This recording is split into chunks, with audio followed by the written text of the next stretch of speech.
रहस्यमय जंगल के एक कोने में एक बहुत ही गरीब परिवार रहता था।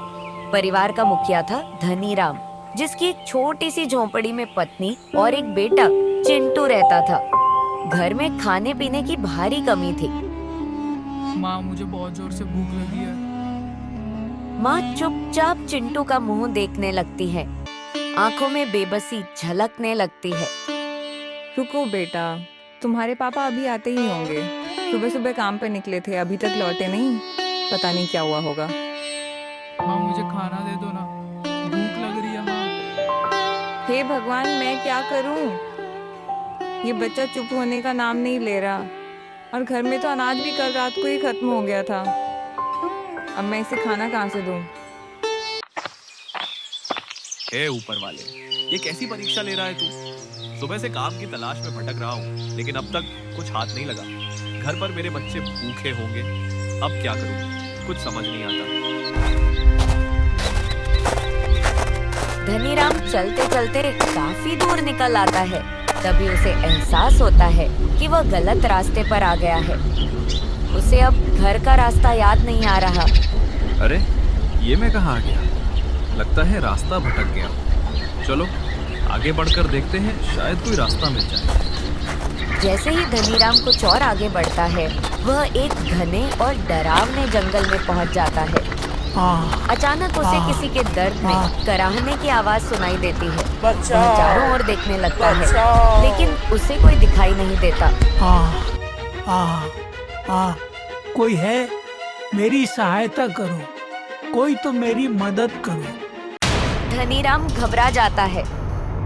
इतने डरावने और सुनसान जंगल में आज तक उसने किसी इंसान की आवाज नहीं सुनी थी। ये आवाज उसकी रूह तक को कंपा देती है। हे भगवान, ये कौन चिल्ला रहा है और दिख भी नहीं रहा? बचाओ, बचाओ, कोई मेरी मदद करो। धनीराम आवाज की दिशा में बढ़ता है और खोजने लगता है कि आखिर ये कौन है जो मदद मांग रहा है। अरे भाई, कौन हो? सामने आओ। मैं यहाँ हूँ, मेरी मदद कीजिए। धनीराम आवाज की दिशा में तेजी से दौड़ता है। सामने एक साधु घायल अवस्था में जमीन पर पड़ा होता है। उसका चेहरा धुंध और पेड़ों की छाया में छुपा हुआ है। हे ऊपर वाले, ये तो कोई साधु जान पड़ता है। साधु बाबा, आपको क्या हो गया? आप ऐसे क्यों पड़े हैं? मुझे बचाओ, हाय, कोई तो मेरी मदद करो। साधु की हालत देखकर धनीराम बिना कुछ सोचे समझे उसे उठाने के लिए झुकता है। क्या हो गया बाबा? आप यहाँ कैसे गिर गए? आपको किसने मारा? जैसे ही धनीराम साधु को उठाता है, अचानक साधु की आंखें लाल हो जाती हैं और उसका शरीर डरावने आकार में बदलने लगता है। कुछ ही पलों में साधु एक विशाल राक्षस का रूप धारण कर लेता है।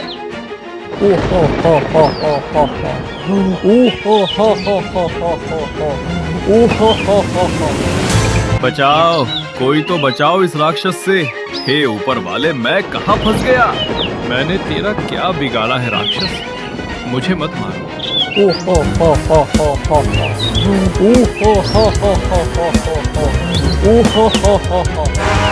बहुत ईमानदारी दिखा ली तूने।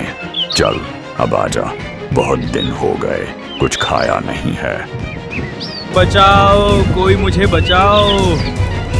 अरे चुप, जब तुझे पता है कि इस घने जंगल में तुझे कोई बचाने नहीं आएगा तो चिल्ला क्यों रहा है? यहाँ आज तक कोई आम इंसान नहीं आया, और जो आया वो वापस नहीं गया। मैं रास्ता भूल गया, गलती से इस जंगल में चला आया। मुझे जाने दो, मैं कसम खाता हूँ दोबारा यहाँ कभी नहीं आऊंगा। जाना चाहता है तो मेरे 4 सवालों का जवाब देना होगा। अगर जवाब सही दिए तो जा सकोगे, लेकिन एक भी जवाब गलत हुआ तो तुम मुझे खा जाओगे, यही ना? तो पूछो अपने सवाल, पर एक बात याद रखना, उत्तर देने के बाद मुझे अपना निवाला मत लेना। मेरे छोटे छोटे बच्चे हैं, मेरी पत्नी राह देख रही होगी। तो बताओ, जीवन का अंतिम सत्य क्या है, जिसे जानते सभी हैं पर मानते कोई नहीं। धनीराम सोच में डूब जाता है। उसके माथे पर पसीने की बूंदें चमकने लगती हैं। दिल तेजी से धड़क रहा है। ये एक ऐसा सवाल है, जीवन का अंतिम सत्य जिसे सब जानते हैं पर मानते नहीं। मैं भी तो नहीं जानता इसका उत्तर। लगता है आज मेरी अंतिम घड़ी आ गई है। हे ऊपर वाले, मैं गरीब हूँ लेकिन बेईमान नहीं। अगर आज मेरा अंत भी है तो सच्चाई से ही होगा। मेरी मदद करना। हे मानव, इतने देर से क्या सोच रहे हो? उत्तर नहीं मालूम तो चुपचाप मेरा निवाला बन जाओ। निवाला शब्द सुनते ही धनीराम की आंखों से आंसू बहने लगते हैं। उसका दिल टूट चुका है। क्या फायदा इस ईमानदारी का, जब आज ऊपर वाला भी मेरा साथ नहीं दे रहा। लगता है आज इस राक्षस का निवाला बनना ही पड़ेगा। जैसे ही धनीराम हार मानकर राक्षस के सामने झुकने ही वाला था, अचानक दूर से शेर की भयानक दहाड़ सुनाई देती है। आवाज तेज होती जाती है और अब वो शेर धनीराम की ओर ही आता दिखाई देता है। धनीराम को लगता है जैसे साक्षात मृत्यु उसके सामने आ गई है। क्या लगता है तुम्हें, तुम जवाब दे पाओगे?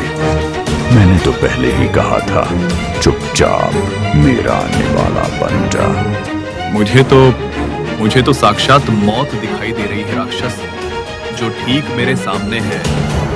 धनीराम की ये बात सुनकर चौंक उठता है। अरे, तुमने पहला उत्तर दे दिया। मैंने तो सोचा था दशकों बाद आज मेरी भूख शांत होगी, लेकिन तुमने तो सारा पानी फेर दिया। खैर, कोई बात नहीं, अभी भी 3 सवाल बाकी हैं। धनीराम ये सुनकर हक्का बक्का रह जाता है। मन ही मन कहता है, तो यही था पहला उत्तर। मृत्यु ही जीवन का अंतिम सत्य है, जिसे जानते तो सब लेकिन मानते कोई नहीं। पूछो राक्षस, पूछो अपना दूसरा सवाल। अरे इंसान, तो सुन, ये रहा मेरा दूसरा सवाल। दुनिया में सबसे अधिक गति किस चीज की होती है, जो प्रकाश की गति से भी कई गुना तेज है और जिसमें कोई भी यात्रा कर सकता है? हाँ, कोई भी। उत्तर नहीं दिया तो तुझे मैं खा जाओगे, है ना? हर बार यही कहते हो। एक तो अजीबो गरीब सवाल पूछते हो, ऊपर से धमकी देते हो। अगर तुम्हें इतनी भूख लगी है तो इस जंगल में बड़े बड़े जानवर हैं, उन्हें खा लो ना। मुझे क्यों नहीं जाने देते? मेरे छोटे छोटे बच्चे हैं, मेरी पत्नी राह देख रही होगी। इसीलिए तो मैंने पहले ही कहा था, तुम 4 सवालों के उत्तर दिए बिना नहीं जा सकते। अब या तो सही उत्तर दो या फिर अपना अंतिम समय समझो। हे ऊपर वाले, लगता है भूख से परेशान ये राक्षस अब कुछ भी उल्टा सीधा बोले जा रहा है। कैसे कोई चीज प्रकाश की गति से भी तेज हो सकती है, जिसमें कोई भी सफर कर सकता है? इन्हीं सोचों में डूबा धनीराम अचानक सामने एक पेड़ पर नजर डालता है। वहाँ 2 पक्षी आपस में भिड़े हुए हैं, एक दूसरे की छाती पर बार बार चोंच मारते हुए। उन्हें देखकर धनीराम कुछ सोचने लगता है। एक हल्की सी समझ उसके भीतर जागती है। मुझे ऐसा क्यों लग रहा है कि ये पक्षी कुछ कहना चाह रही है? शायद मैं ही समझ नहीं पा रहा। हे भगवान, अब मैं क्या करूं? तभी एक छोटी सी पक्षी उड़ती हुई आती है और धनीराम की छाती पर पंजा मारती है और फिर फुर्र से उड़ जाती है। अरे ओ पक्षी रानी, मैंने तुम्हारा क्या बिगाड़ा है जो तू भी मुझ गरीब को मारने चली आई? धनीराम की बात पूरी भी नहीं हुई थी कि दूसरी पक्षी आती है और छाती में चोंच मारकर उड़ जाती है। तभी उसे याद आता है, जब वह पहली बार इस जंगल में आया था, उसने घायल हिरण की मदद की थी। धनीराम की आंखें चमक उठती हैं। वह अचानक बोल पड़ता है, मन की गति से कोई कहीं भी जा सकता है राक्षस। ये सुनते ही राक्षस चौंक जाता है। तुमने इसका भी उत्तर दे दिया। मैंने तो सोचा था आज दशकों बाद मेरी भूख शांत होगी, पर तुमने फिर से मेरी उम्मीदों पर पानी फेर दिया। खैर, अभी 2 सवाल बाकी हैं। अब तुमसे जो सवाल पूछने जा रहा हूँ वो तुमने सुना भी होगा, पढ़ा भी होगा और देखा भी होगा। तो सुनो।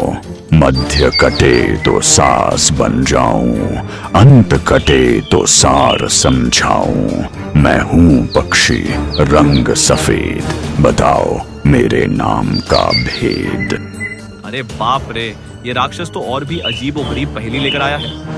सास, सार और पक्षी का क्या संबंध? ये तो मुझे पूरी तरह से उलझाने की कोशिश कर रहा है, पर बिना उत्तर दिए मैं यहाँ से जा भी नहीं सकता। धनीराम की आंखों से आंसू थमने का नाम नहीं ले रहे थे। वह जंगल में इधर उधर देखने लगा, शायद कोई उसकी मदद कर दे, पर उसे कोई दिखाई नहीं देता। आखिरी उम्मीद से वह फिर ऊपर वाले से याचना करता है। हे ऊपर वाले, तूने इतनी सुंदर पक्षियां बनाई है, पर उनके नाम इतने उलझे हुए क्यों बना दिए? अब देखो, इसी नाम के चक्कर में मैं आज इस राक्षस का शिकार बनने वाला हूँ। बेचारा भोला धनीराम राक्षस के सामने अपनी चतुराई और मासूमियत दिखाते हुए बस थोड़ा और जीवन मांगने की कोशिश करता है। राक्षस जी, आपके सवाल से इतना तो समझ आ गया कि आप जिस पक्षी की बात कर रहे हैं वो उजली है, यानी सफेद रंग की। पर बताइए, आपको बड़ी पक्षी का नाम बताना है या छोटी पक्षी का?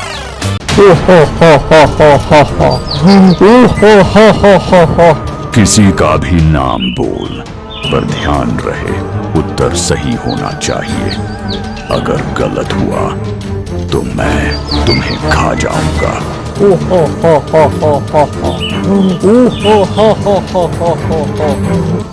ये सुनकर धनीराम का चेहरा पीला पड़ गया। वह इतना डर गया कि जो थोड़ी बहुत समझ उसमें थी वो भी घबराकर उड़नछू हो गई। वह कांपते हुए आसमान की ओर देखता है और फूट पड़ता है। हे ऊपर वाले, अब तू ही कोई रास्ता दिखा, वरना आज मेरा अंत तय है। हे ऊपर वाले, अब मेरी हर कोशिश बेकार हो गई है। अब तू ही बचा सकता है इस राक्षस से। दया करो प्रभु। जैसे ही धनीराम हार मानकर सिर नीचे करता है, उसकी नजर सामने एक सफेद पक्षी पर पड़ती है। वह सारस था।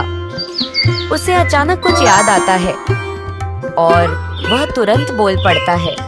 उस पक्षी का नाम सारस है राक्षस जी। अरे, तूने इसका भी उत्तर दे दिया, तो अब ले अपने जीवन का आखिरी सवाल।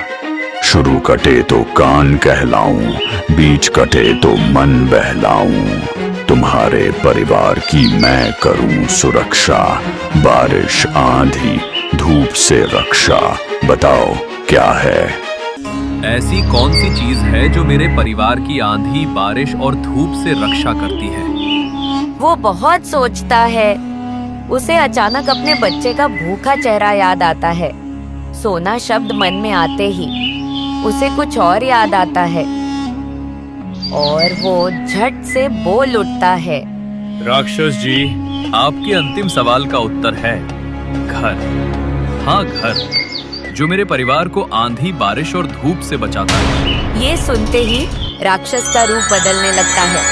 वो फिर से साधु के भेष में आ जाता है। धनीराम, तुमने चारों सवालों के उत्तर ईमानदारी और साहस से दिए हैं, इसलिए मैं तुम्हें ये पोटली देता हूँ। ये कोई साधारण बीज नहीं है, ये जादुई बीज है। तुम इन्हें सिर्फ ईमानदारी और मेहनत से सींचना। जितनी मेहनत करोगे उतना मीठा फल पाओगे। ठीक है साधु बाबा, मैं पूरी ईमानदारी से मेहनत करूंगा। इतना कहकर साधु बाबा अदृश्य हो जाते हैं। धनीराम लौटते वक्त रास्ते से कुछ फल तोड़कर लेता है ताकि उस रात उसका परिवार भूखा न सोए। घर पहुंचकर वह अपनी पत्नी को सब कुछ बताता है।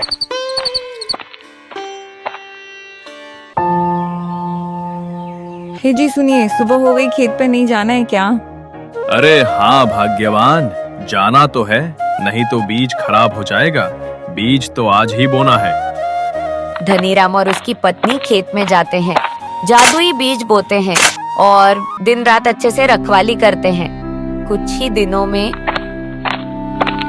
अरे बाप रे, कल तक तो ये छोटे छोटे पौधे थे, आज इतनी जल्दी इतने बड़े हो गए। हे जी, खेत में ये लाल लाल क्या चमक रहा है? धनीराम एक फल तोड़कर देखता है और उसकी खुशी का ठिकाना नहीं रहता। अरे चिंटू की मम्मी, देखो ये तो सोना है। अब हमारे गरीबी के दिन चले गए समझो। धनीराम की ईमानदारी, साहस और मेहनत ने उसे उस रहस्यमय जंगल से न केवल बाहर निकाला, बल्कि जीवन भर की समृद्धि और शांति भी दे दी। अब उनका परिवार न केवल भूख से आजाद था, बल्कि सम्मान और सुख से भरा जीवन जीने लगा। दोस्तों, यदि यह वीडियो अच्छी लगी तो वीडियो को लाइक और चैनल को सब्सक्राइब करें। साथ ही एक प्यारी सी कमेंट भी करें। तो मिलेंगे अगले वीडियो में। धन्यवाद।